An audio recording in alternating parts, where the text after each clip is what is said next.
Hi, I'm Tammy with Bunnydog Yoga. This week, I'd like to look at a pose called Warrior One, also known as Virabhadrasana One. Now, my goodness, that's a big word for a yoga pose. Where the heck did it come from? Good question. I want to talk about that today. Most of our yoga poses come with names. Then they are derived from either stories or myths that have come down through the ages from long, long ago, pretty much starting in India. Warrior One is no exception. This is a great tale of a warrior who is conjured up, maybe, or created. And the three warrior poses are stages of the fight that ensues.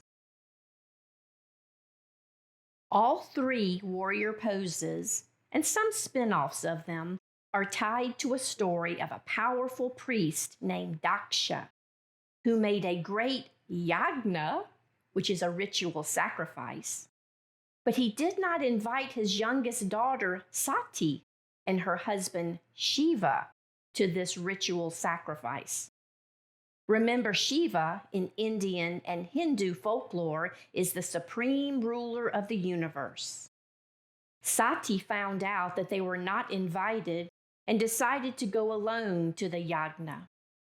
When she arrived, Sati entered into an argument with her father about being uninvited.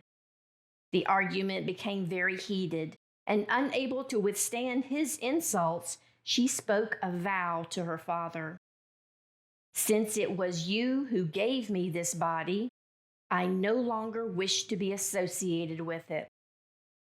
She sat down in a meditative posture and conjured up so much yoga energy that she burst into flames.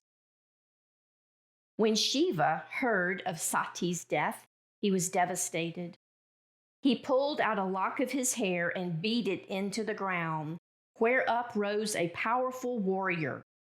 Shiva named this warrior Virabhadra and ordered him to go to the yagna and destroy Daksha and all his guests.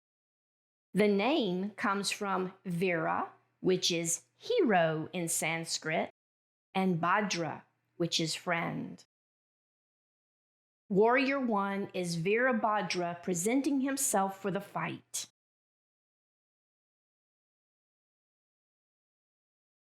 The base. From the top of your mat, and I'm going to turn to the side so you can see from this angle. Take a big step backwards with one leg.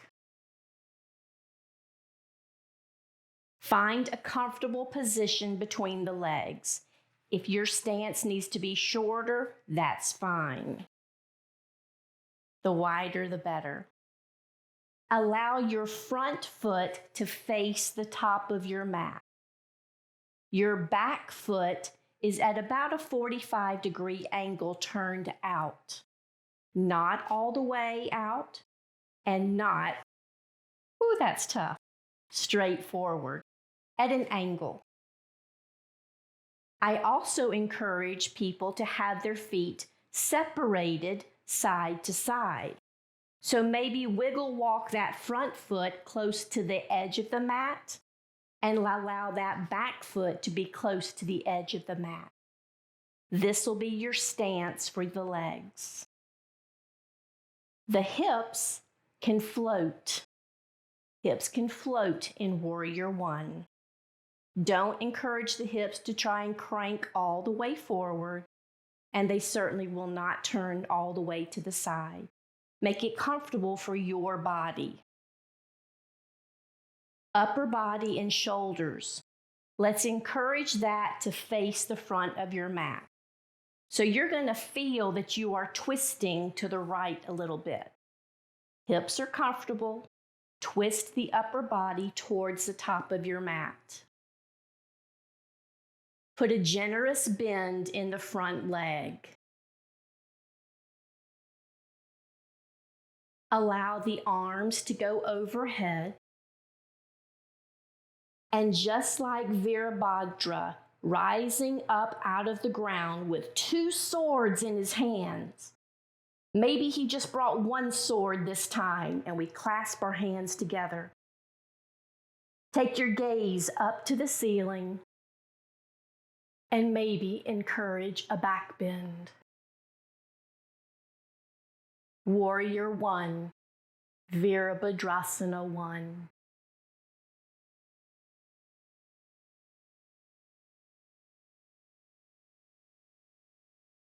Thank you for joining me in this deep look into Warrior 1, also known as Virabhadrasana 1.